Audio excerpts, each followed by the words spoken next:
Skylar in with head coach Josh Schertz to preview the first round of the NCAA tournament and Saturday's matchup against the Pfeiffer Falcons. Coach, obviously it gets underway at 2:30 over there in Charlotte, North Carolina. You face the seventh-seeded Pfeiffer Falcons. We talked about this a little bit in our basketball report, but obviously probably one of the better seven seeds in the country, really, when you look at them from top to bottom. So you've watched a lot of film now at this point, kind of got a little bit of an idea of what you're facing. So what really stands out about Pfeiffer?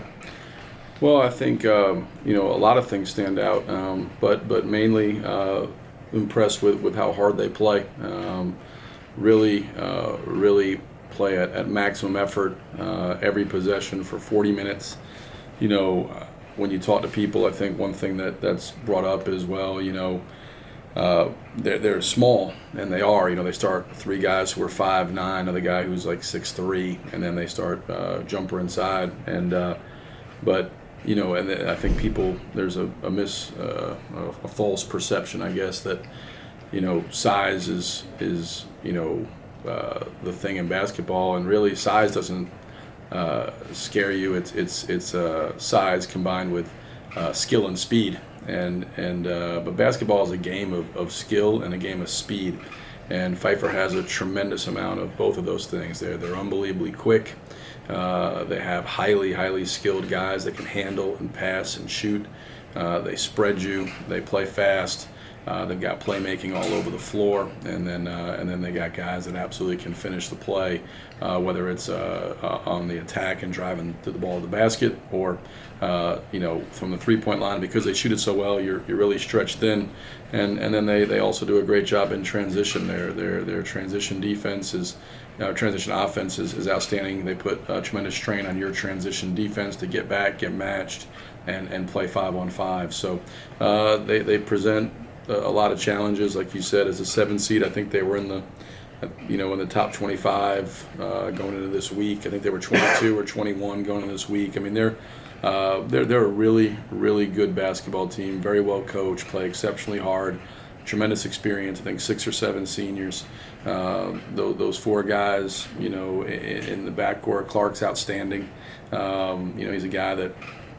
3-level scorer. Guerrero's one of the premier shooters in the country. Calhoun, Smith can drive it, can shoot it, space you out. And they got a guy inside and jumper who's athletic, finishes plays, does a good job screening for him. He's kind of the recipient of a lot of their, because they spread you out so much. He gets a lot of stuff there around the rim. And they come off the bench with a couple guys that can that shoot the ball at a high level, that can get downhill and do some different things. And then defensively.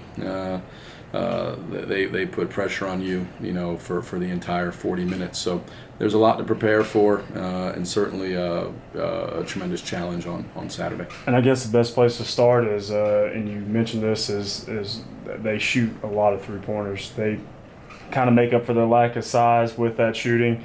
They've shot over 1,000 three-pointers this year and made 400, so they're shooting it at a pretty good clip too. So what is scary about a team like that can really kind of get hot from three, and if that kind of starts snowballing, then there's nothing you can really do to slow it down? Yeah, I mean, if they exactly that. I mean, the way they play, if you're one beat off in transition defense, or if you don't do a good job in the half court on ball defense, and they're able to get their shoulders by and force help, you're really at their mercy. And again, you're stretched incredibly thin because you have to guard shooting all over the floor, and that's what, when I was saying, I mean, it's basketball at its core is a game of skill and speed, and they are a highly skilled team. You look at them, and again, they're not tall and all that, but I'd rather play a lot of 6'8" guys that are not very good than 5'9" guys who are have the skill and speed that those guys have. So you have to do an unbelievable job of guarding the three-point line. You have to try to force them to take contested ones, but at the end of the day, kind of like with Newberry, it's a little bit out of your hands. You do the best you can to make it as difficult as you can and to make them take tough shots. And but at some level, the ball goes in the air and it goes in or it doesn't. You just try to make them take tough shots, and if they go in and they make a bunch of tough ones, then the season's probably over, and that's just the way it is. But that'll be the way it is, in any game moving forward, somebody has an unbelievable night, or a team has an unbelievable game, and all of a sudden, things end. So, that's the case. But they certainly are extremely dangerous in that capacity, much like Newberry is, where, offensively, you're not going to be running a whole lot of stuff. They're gonna take you out of what you do and force you to kind of just play and make plays and put pressure on you to handle the ball and be ball tough, and every catch is going to be difficult. And if you're not ready for all that, they lead the country not only in threes but in forcing turnovers. They play exceptionally hard from tip to buzzer, and they do a great job of turning people over and then turning those possessions into offense. Well, and you mentioned them twice. Obviously, from a number standpoint and stylistically, they're almost a mirror image of Newberry, and we've got a lot of exposure to Newberry. How much of a model are you using? How much are you using Newberry as a model to prepare for this game? Well, I think there's a lot of similarities. Certainly you can look at that and see.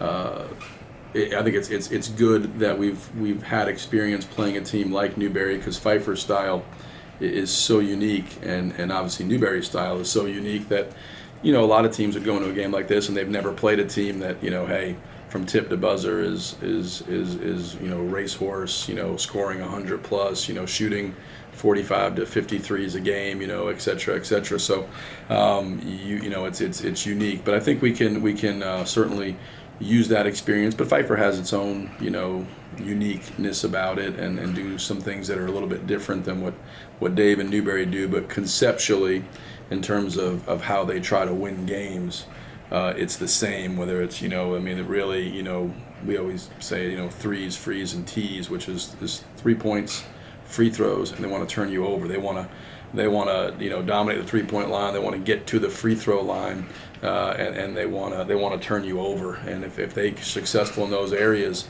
those teams are hard to beat. And you look at Newberry in both games. I mean, we struggled. Lost here, and then had to rally back and win there. So, while we have experience doing it, we certainly know it's a tall order. And I think Pfeiffer, like I said, is unique in its own ways, and has some guys that would be obviously unbelievable players in our league that are great players in their league, and so their talent levels is extremely high, and they do, like I said, some little things that are a little bit different than what Dave and Newberry do. Well, and then the obvious advantage for your group is the size advantage. We're pretty big across the board, whereas they're pretty small across the board. But otherwise, what other advantages are you seeing for your team in this game? The one that really stands out to me, if Pfeiffer doesn't turn you over, they're pretty content, it seems, to just kind of trade baskets with you with the rate of the game. And we're a really super efficient offensive team, which obviously seems like something that should play to our advantage. Yeah, you hope. I think it always comes down to when you have, mismatches of things, we're a lot bigger, and you would say, well, they're a lot faster. So then it becomes who can function inside of, who's able to exploit the mismatch. And so does their speed overwhelm our size, or does our size overwhelm, their speed? I think that's a question. Like when you look at the Newberry game the second time, Chris struggled, and he was dealing with a hand injury and some stuff like that. And so it was a myriad of factors, but he only played 9-10 minutes, and so that game, our size, or in general, didn't really affect the game in a way. Emmanuel's still big, and he came in and played great, but it wasn't like we pounded them inside. I think that's going to be kind of answered during the game, but in terms of are we able to exploit our size advantage, or do they exploit their quickness advantage?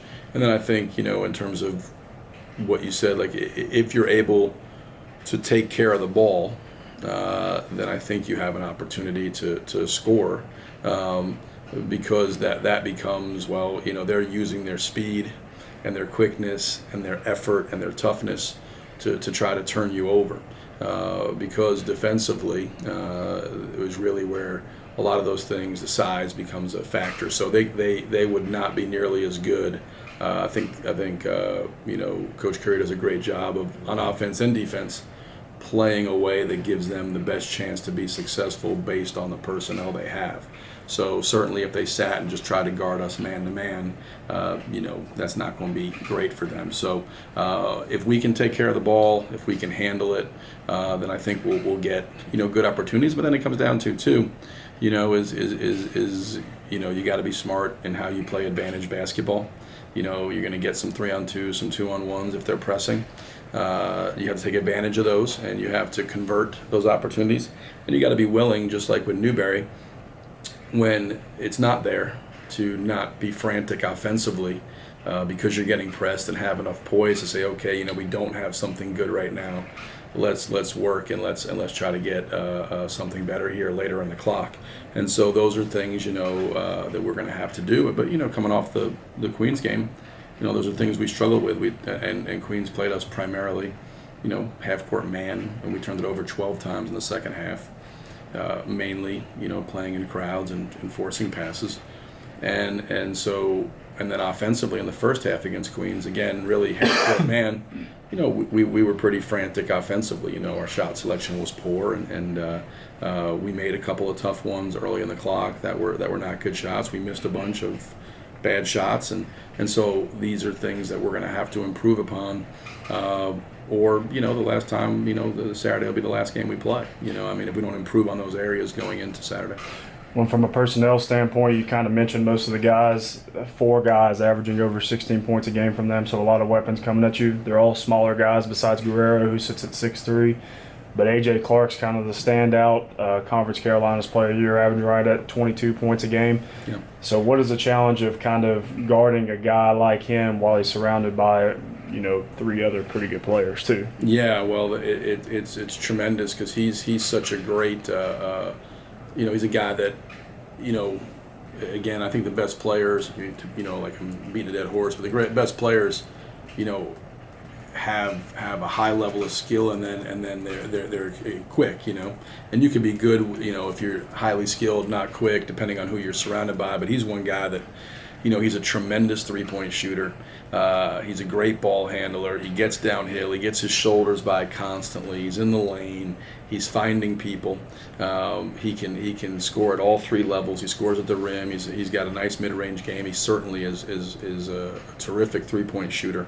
And he would be a challenge unto himself if he didn't have all those guys around him. But when you put the guys they have around him, a Guerrero, who's one of the best shooters in the country. He's made 107 threes and shoots 41% from 3.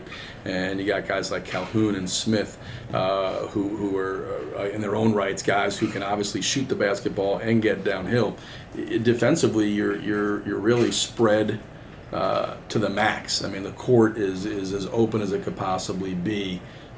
Because of that ability, and if you just had shooting but they couldn't get by, then that's not that hard to guard. If you got guys that are really just standstill shooters, you got that spacing, but if you can contain the ball, there's no help and there's nothing. You're able just to kind of stay. You can play on an island and be fine. But because of those all 4 of those guys, Guerrero included, can get their shoulders by and force help. Now when you get into rotations, you're at their mercy, because as soon as you help, they do a great job of finding their teammates. The ball starts ping-ponging around, and then you got 4 guys that can finish it with a 3, finish it with a drive, and then when they do drive, if you're not aware, jumpers down there, and he's getting layups and dunks off over help. So it's important and challenging to be able to guard the basketball, to appropriately help and not over help, but certainly be aware. And then in transition, like I said, you're 1 beat off. You miscommunicate. You're not. You don't get the ball stopped. You're not quite ready for the pitch ahead. They're letting it go, and if they get open looks, there's really, they're going to make them. So it puts a tremendous amount of strain on there, and he's the main cog of it. But all 4 of those guys are terrific.